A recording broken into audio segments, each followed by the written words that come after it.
Idaho. We've had a lot of NASA stuff today. A lot of ignition, as they call it, to go over all the crap they're going to do now that somebody competent's running it. About to be a news conference they'll take a bunch of questions, I'm sure. And while we do that, we'll also do a little bit of wowing up in the corner there. And then we'll flip back to full WoW when it's over. So that is the plan.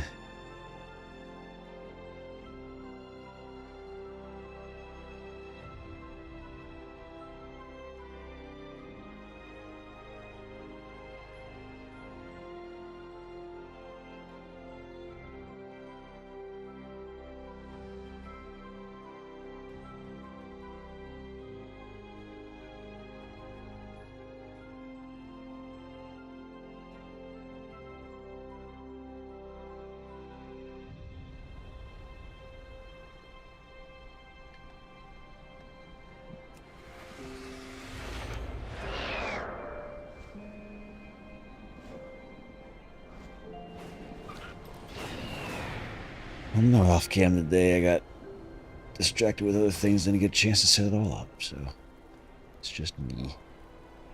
The Far Striders stand ready.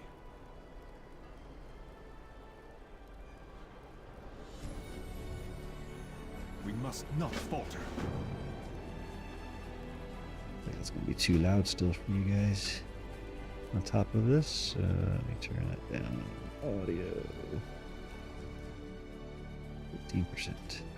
I don't need much sound for what I'm doing, so I don't care. Doing this anyway.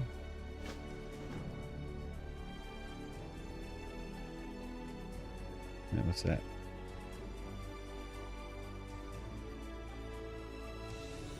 There is much to discover. Neighborhood postal route. The hell is that? Find strength.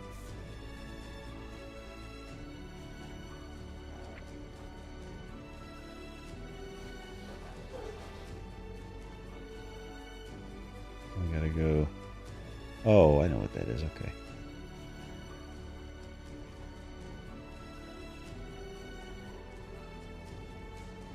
I think today more of the Raid Finder came out. Yeah, second round.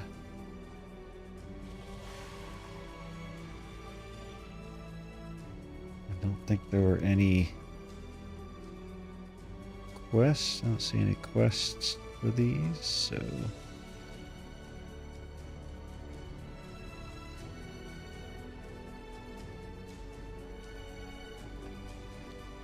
I'll just queue up and do them.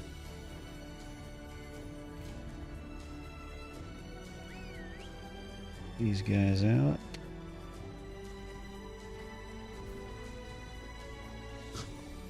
Do a postal route.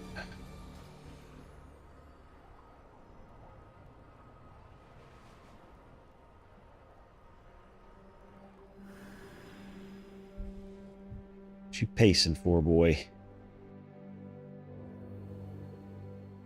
Nothing NASA has done today started on time.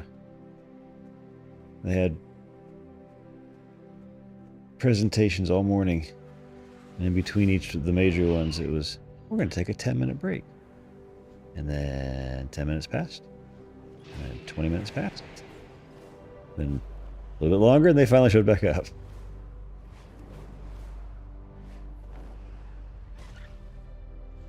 So many possibilities. Wait.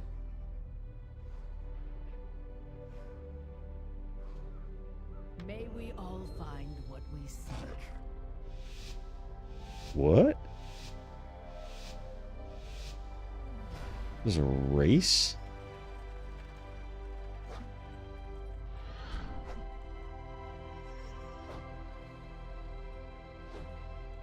This is like dragon riding races, but as a postal worker. This is different.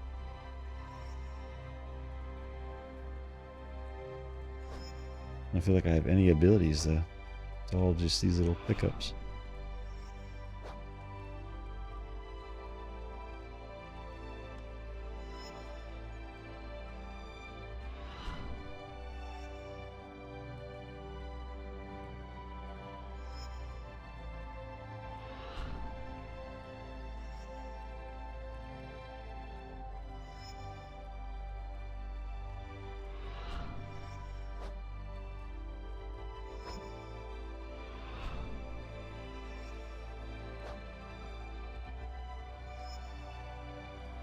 Oh no!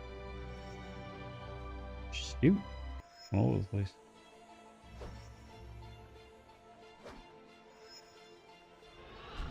Oh, guys are going fast.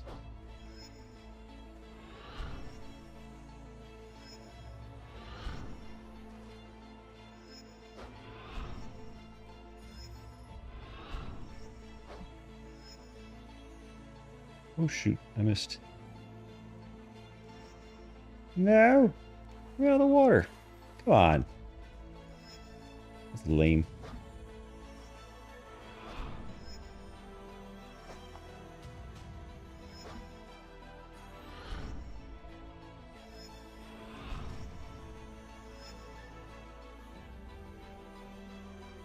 Okay. We have slept long enough. Oh.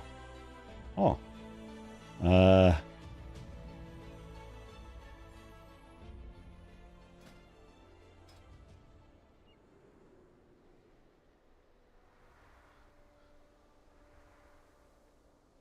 With us today for NASA Ignition, where agency leadership charted the path forward to accomplish President Trump's national space policy. I'm Bethany Stevens, NASA Senior Advisor and Press Secretary, and I will be your moderator for today's news conference.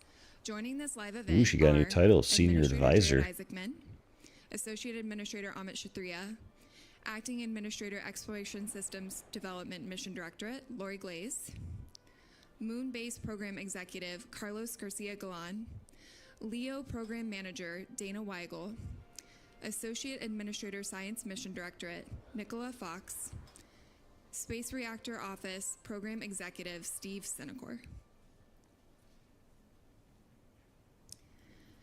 If you are a member of the media dialing in, please press *1 to join the queue. We also have members of the media joining us on site today. I ask that you please head to the mic stand to ask your question. With that, we will open it up to our first question in the room. Fair skies and strong. Thanks, Bethany. Thanks for the amazing briefings today. It was very interesting. I have a few questions about, well, everything, but I'll start with the SR-1 mission. Can you just describe a little bit? She's looking at the camera like, why are you still on me? A launch vehicle for that, if there's going to be some special requirements since it will be carrying a nuclear payload, and what sort of DOE, EPA, other agencies might need to be involved in getting a mission like that off the ground. Thanks. Sure. Yeah. So to launch a nuclear system, we have to go through the INSERB, the Interagency Nuclear Safety Review Board, and there's 7 agencies. All they don't approve it, but they look at the safety record of your spacecraft, and in that it also includes an assessment of the vehicle. And so we'll look what vehicles are out there that can launch us that also would have a reliable record of launching safely to space.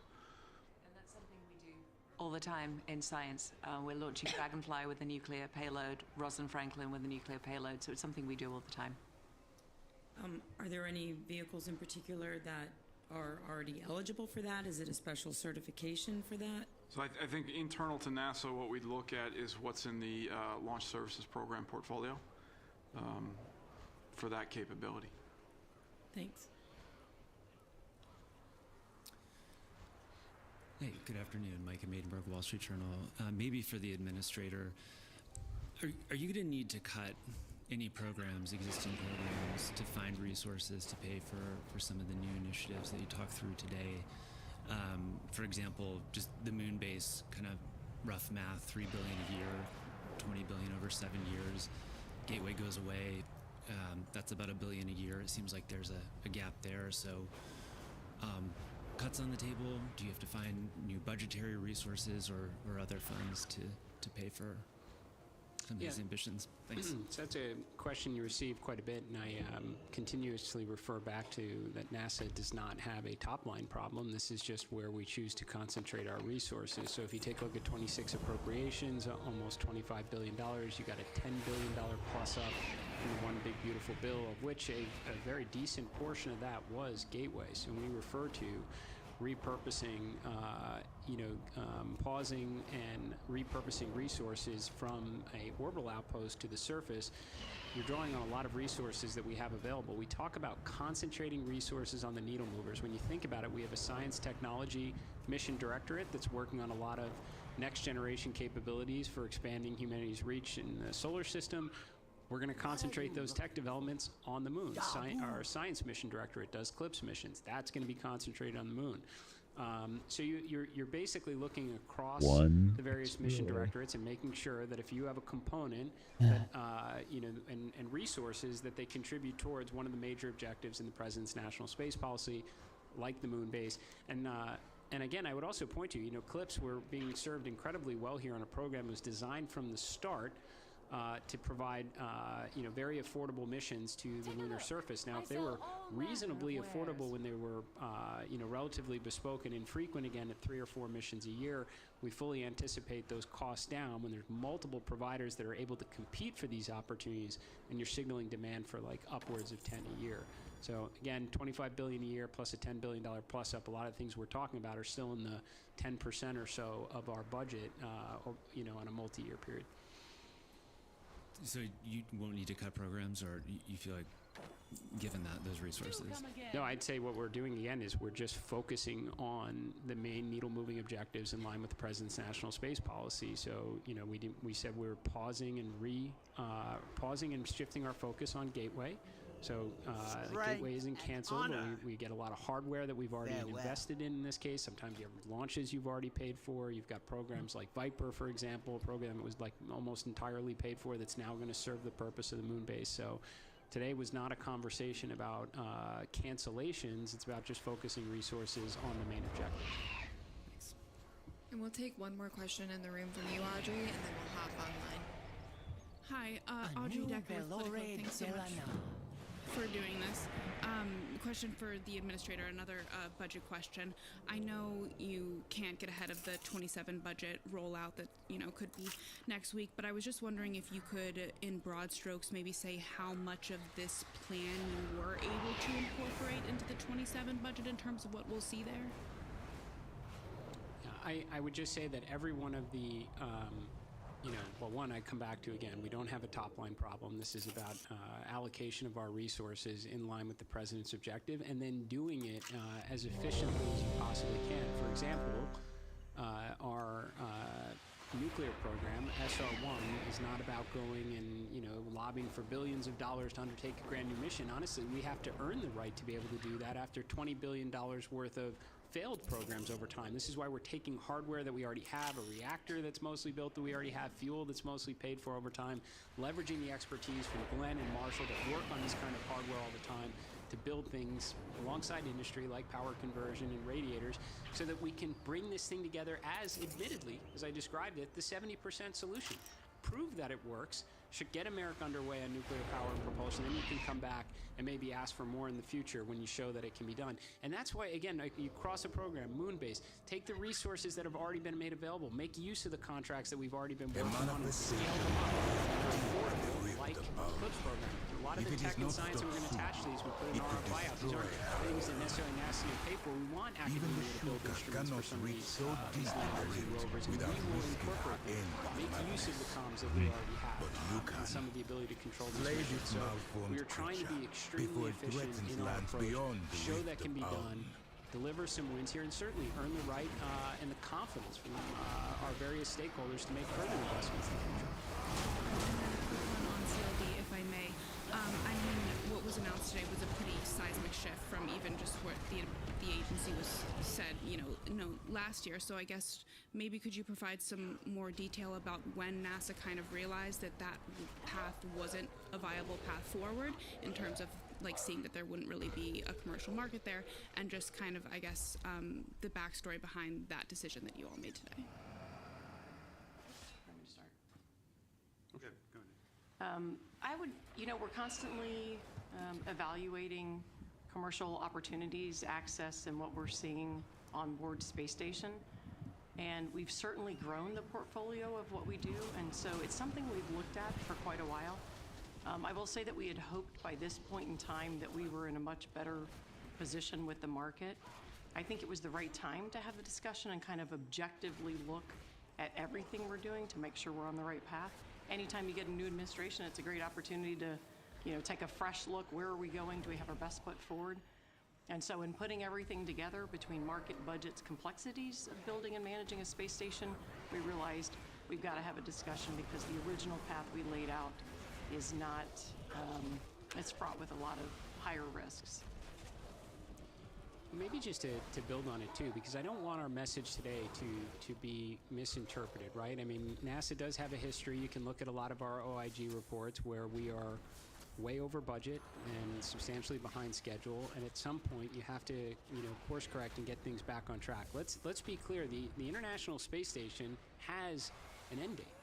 It's absolutely unavoidable. We have to all arrive at that exact end date with all of our international partners, but it will happen, which means we must work with industry to have a replacement space station, giving this sober view on this is what we understand the market to be.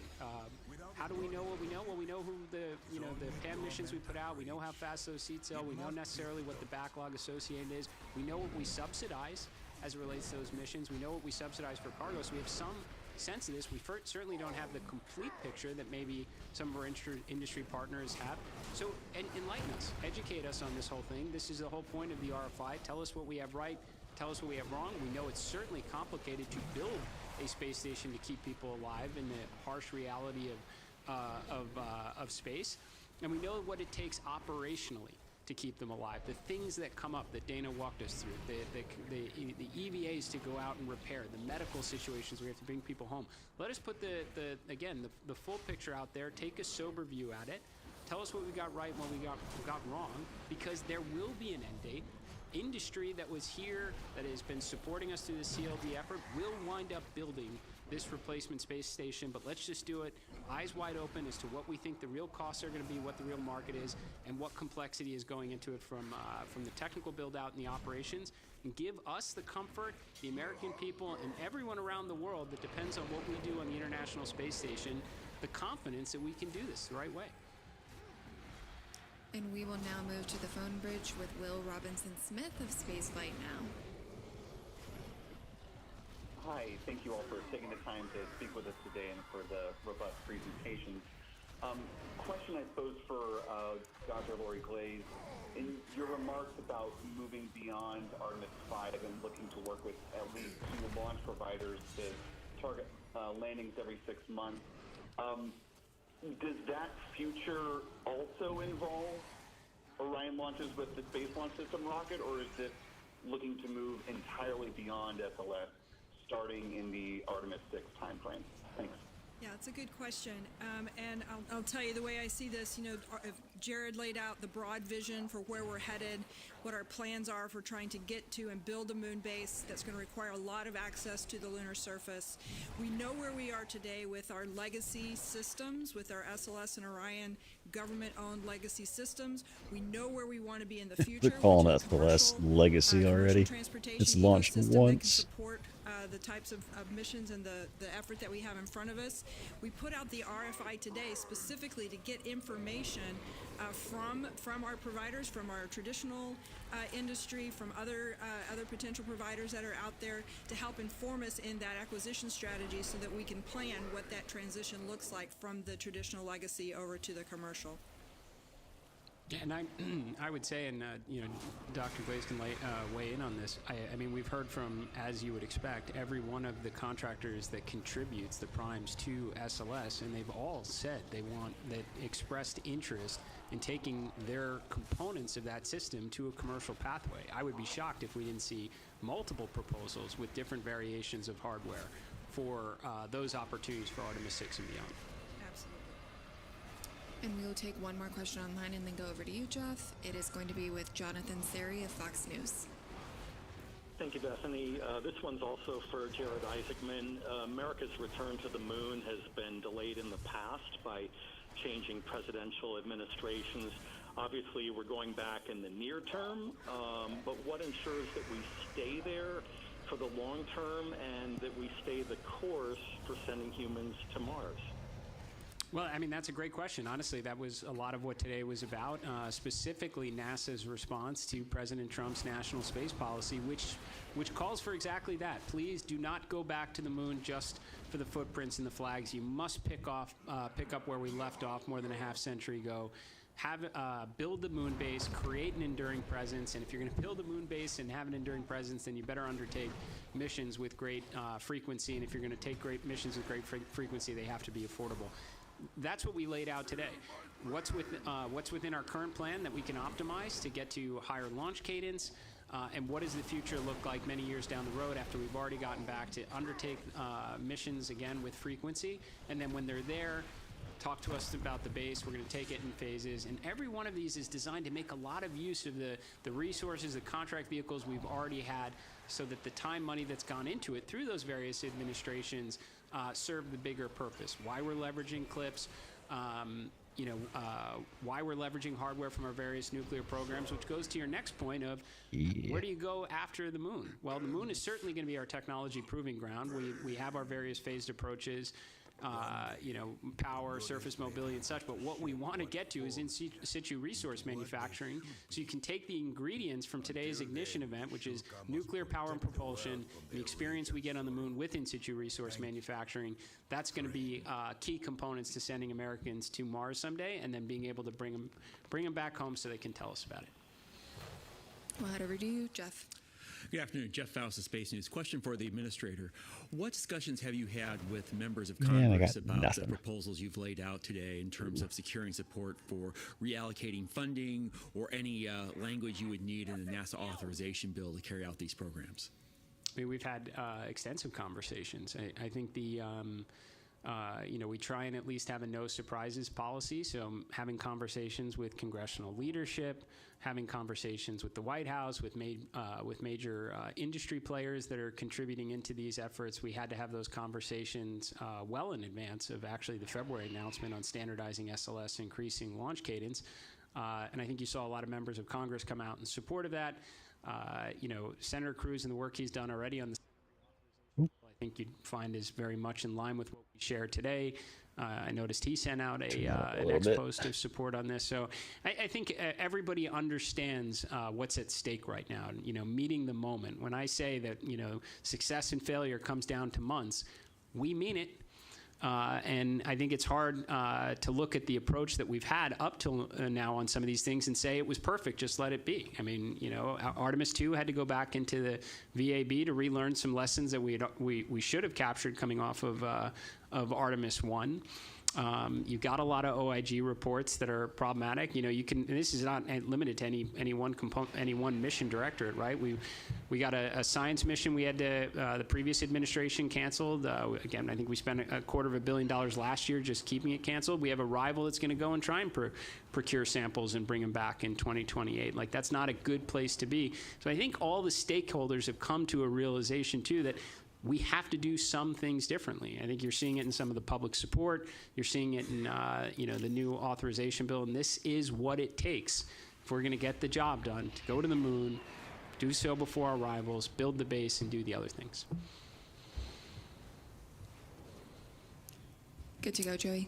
Thanks.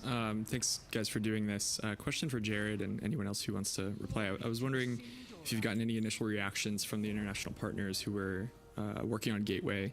How do they feel about this, and what kind of role do you see them playing in the moon-based plans? And I'm also curious, How this kind of plan, all these plans came together. Was there any kind of constructive disagreement within your colleagues as you figured out how to implement President Trump's national space policy? So I guess we'll start with the international partners component. Similar to the no surprise policy, I've had conversations with all my counterparts at the various space agencies that contribute to the International Space Station as well as our lunar efforts. I think everybody is pretty excited to support, operations on the surface. I can't imagine anyone would rather their astronauts be above the moon looking down where all the action is as opposed to being on the surface itself. I think we're fortunate the timing here. First, we're going to all collectively salvage a lot from the efforts in Gateway. There is communication hardware, there's avionics, things we can put down on the surface or support, other programs. But we were hardly past the point of no return. I mean, the only two modules outside of PP that were really cut all had significant technical issues. So by the time that Gateway, had we continued that course and been up there, we'd have been looking down on our rival and all the fun they were having on the surface for years. So I think it was kind of easy to get get everyone aligned on that. And we're excited to see the ESA astronauts, JAXA astronauts, UAE, other partners, standing alongside us when we're on the lunar surface. And in terms of achieving the national space policy, we had a number of Tiger teams, a lot of internal discussions. An event like today, was certainly months in the making. And these contributions, even beyond NASA, OSTP and others, all had opportunities to weigh in and provided fantastic guidance and support along the way. Thanks.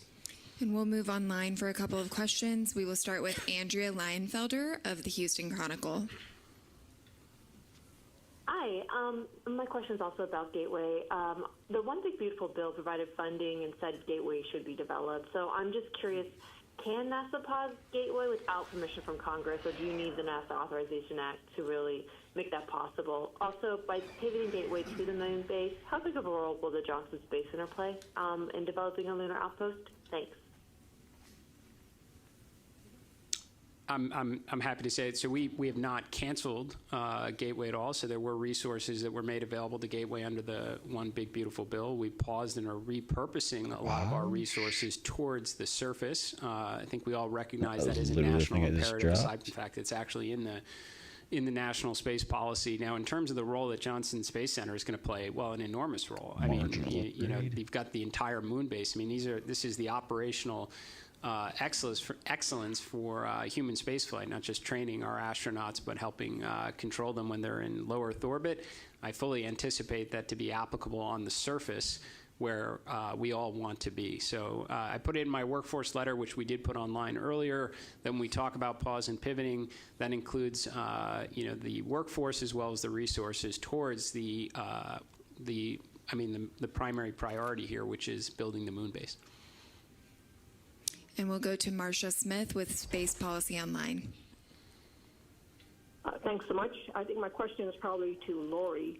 I'm curious about the new allowable orbits. You said that the HLS partners didn't really want to use NRHO and that you were opening up that aperture for what kind of orbits they could use, and that some of this could provide maybe better landing opportunities and better abort capabilities. So could you just expand on that? And is it possible that maybe the earliest landing missions wouldn't actually go to the South Pole, they'd go to somewhere else? Yeah, it's a good question. The NRHO orbit does have pretty high demands on the HLS system for being able to have access to the surface. Some of the other limitations I mentioned.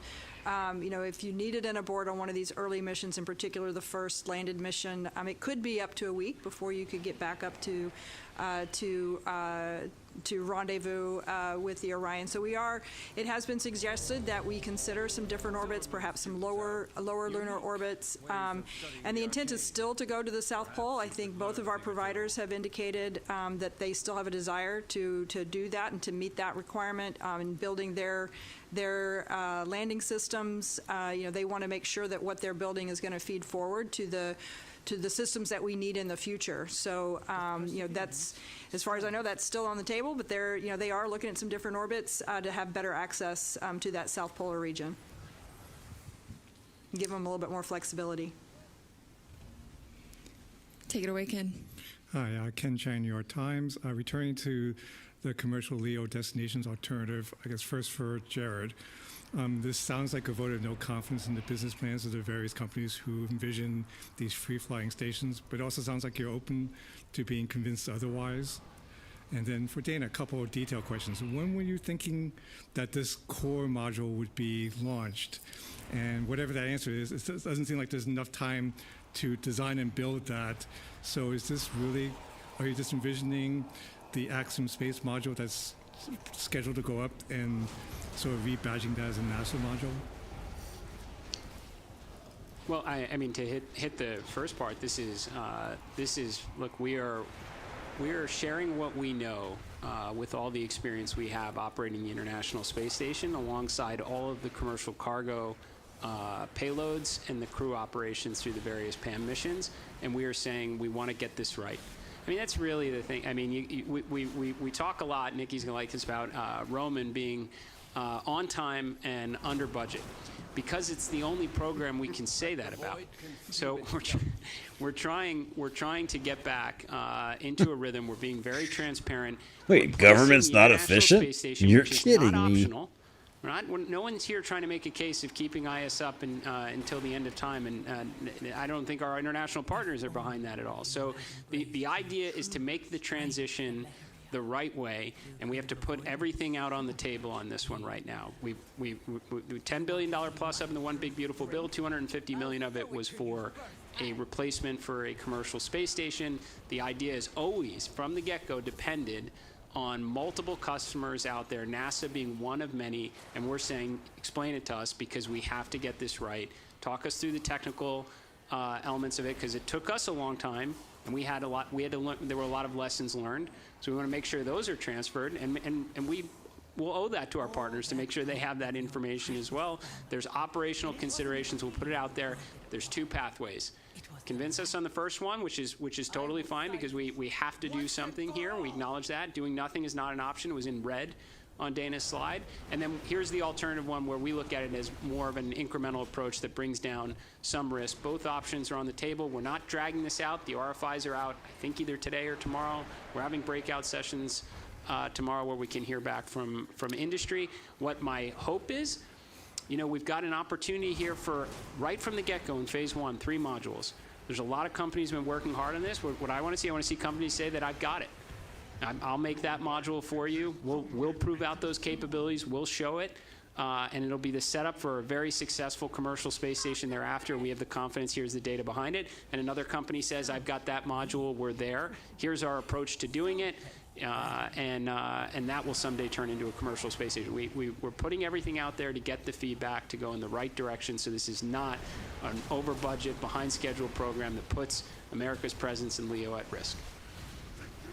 I would just add, for your question about the core module, the capabilities needed and the specifics I shared today are not aligned with any one vendor, but they have all been working on technologies and capabilities that are foundational to a space station. So my hope is there's a lot of broad interest in the core module overall.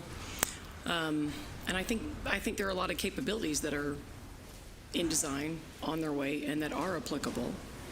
In terms of how long it will take, I don't know. We're going to get industry feedback. We're going to work with industry. We'll see who's interested. We'll see where we go from there. But some of that's going to be iterative in terms of trying to understand the specific path forward. We'll move as quickly as we can. This is critical that we get this right. So as you saw today, we're pressing towards the draft RFP in just a few months. So we're going to press fast. Eric. Eric Berger, Ars Technica. Question for Amit, I think.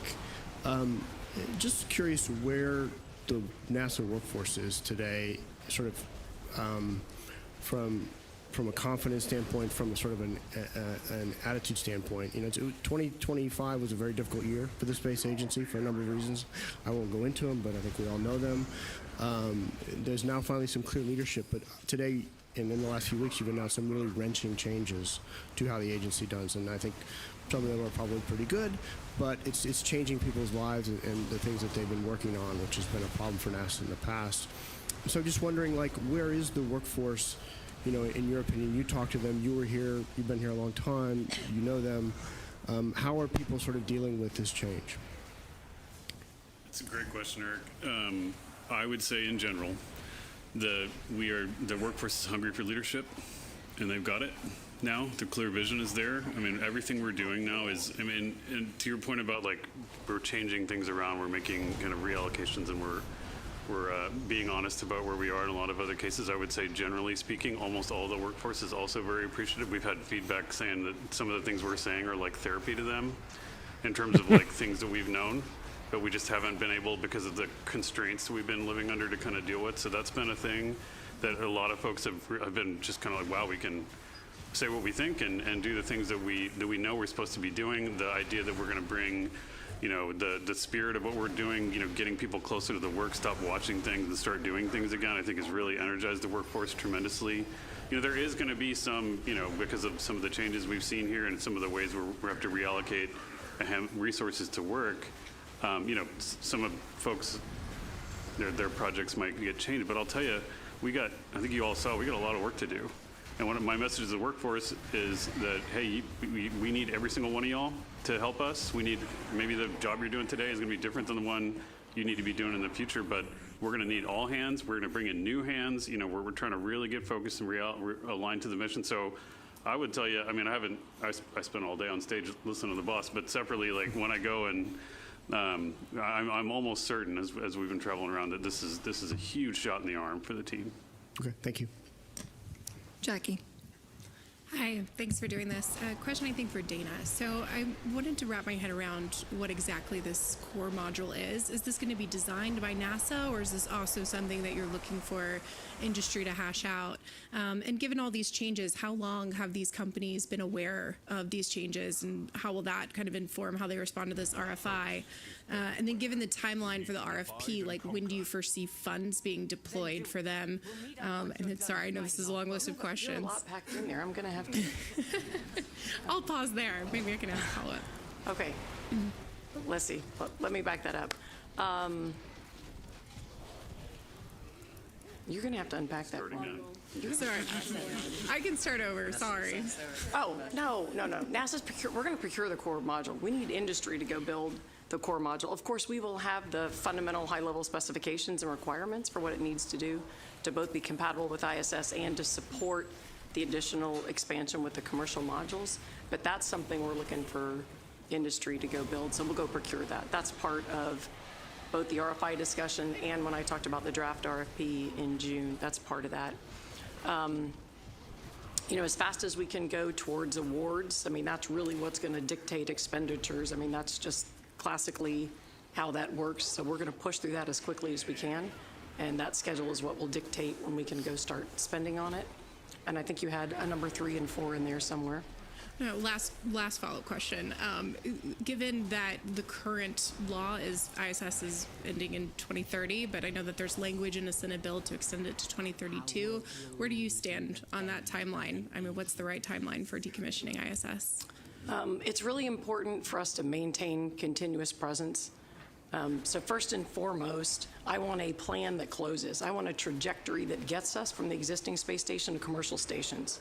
We need a successful plan to get there.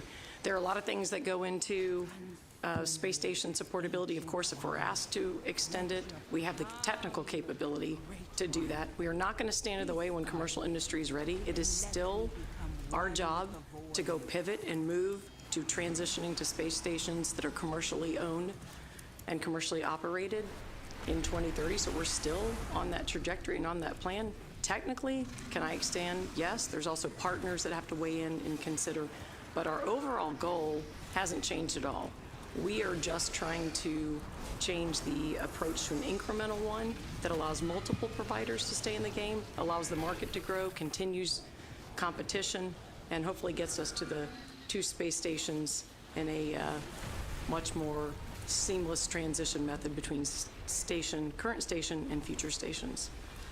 And maybe just to weigh in a little bit in terms of like the timeline, the opportunity to discuss, you know, with industry and partners, everything really we discussed today was in response to, you know, President Trump's executive order on American space superiority. So this is our national space policy. If you really look at it, timeframes for when we have to respond, that's That's really the triggering process. We all need to sit down. Okay, it's very specific in here, transitioning to a space station by a certain timeline. It's very specific, returning to the moon, building a moon base, and it forces you as a team to kind of look at the current approach and reevaluate, is this what's in line with the President's space policy? Now, Carlos, our lunar viceroy earlier, this is a joke, mentioned before, hey, initially we were thinking one incredible lunar terrain vehicle.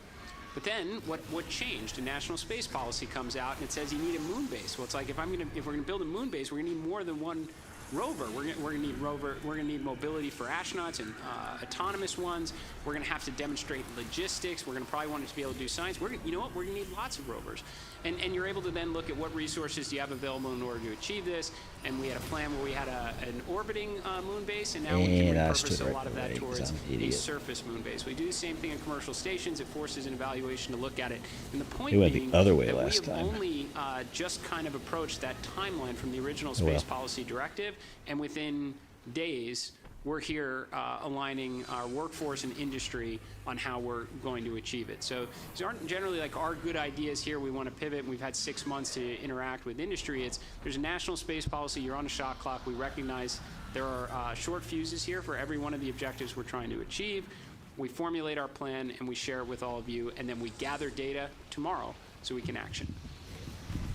And we'll move to the phone bridge real quick with Marcia Dunn from the AP.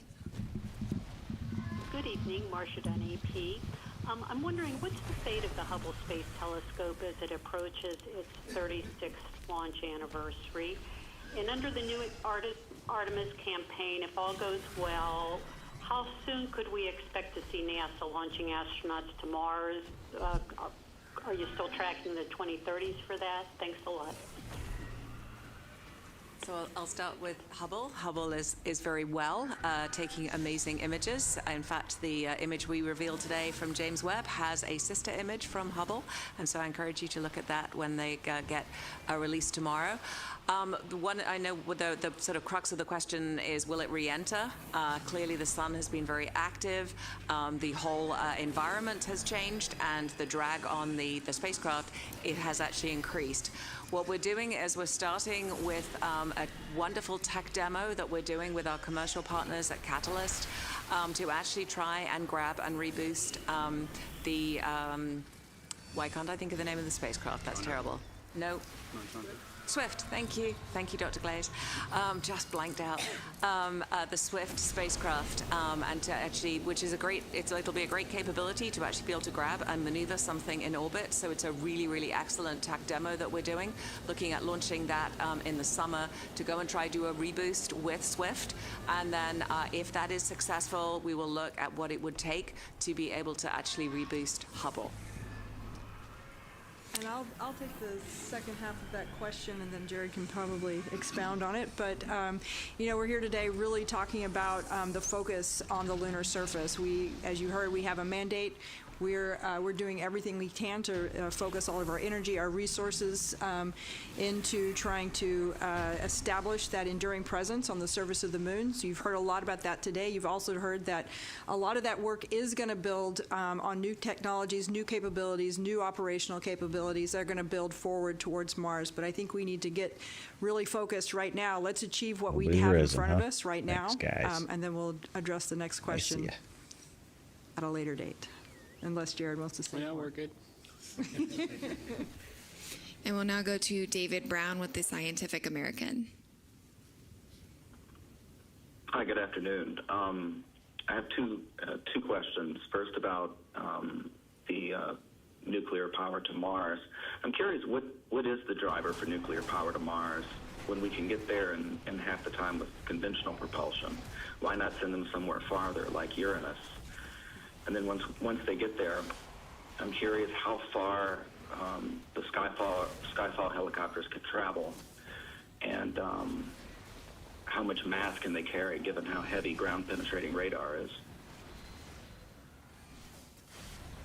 So I'll answer the first question. I'm going to phone a friend maybe for the second one. As far as the not going further, we have not decided where the mission will end. I didn't say if we're going to fly by or we're going to capture Mars. I think the team is still looking at exploring the opportunities. Once we drop off Skyfall, what do we do with SR1 Freedom? So that trade is still open, and we will explore what we can do to continue the science and ultimately the long duration operations of a nuclear electric propulsion spacecraft, because we do want to push the bounds with this demonstrator, find all the points on the operational box and explore them. Obviously a big fan of sending it to Uranus, as you heard in my presentation earlier. But for Skyfall, they're going to be very, very similar in capability to Ingenuity. So you think sort of those kind of distances that they can travel. They will have some capability. They will have cameras on them to be able to take images, but they're not going to be, full up heavy science. But they're going to be very, very similar to Ingenuity. And we will head back to the room. Thank you very much, Tarek Malik with Space.com. And I think my question is for Steve about SR1. 2028 doesn't seem like it's very far away. It doesn't seem like it's far away for much of what we've heard today. But for standing up like a nuclear-propelled spacecraft, something that has never really been done before, I'm curious what gives you the confidence that you have all of the pieces now. How ready is the technology to connect a reactor to the PPE that you've got that you're going to be using? What kind of tests do you need to do either on Earth or in space, and what showstoppers do you see that you'd have to overcome? Thanks. Sure. Yeah, so I think the big advantage here is the power and propulsion element, right? I mean, that is a large portion of the vehicle that we don't necessarily have to worry about anymore. As far as the nuclear reactor technology, NASA's been studying this for a very long time, along with the Department of War. And so technology is available. I spoke to the radiators. I think NASA has studied them. There are flight-like radiators that we have tested. Microreactors are picking up within the Department of Energy. So there's industry looking at these smaller technologies. Department of War has run in partnership with NASA some spaceflight reactor concepts. And some of that has led to engineering development ground hardware. And so there is knowledge in industry, in the government, from both a design perspective as well as engineering level hardware available. And so to me, it is a maturing of that technology that currently exists, and then an integration into a vehicle. And like I said, the PPE gives us just a tremendous leg up in really being able to focus on the reactor and the integration of that into a known spacecraft bus. Manuel. Thank you. Manuel Masanti with Exploración Espacial. Thank you, Administrator, and the rest of the panel. So much information. Two questions for Carlos.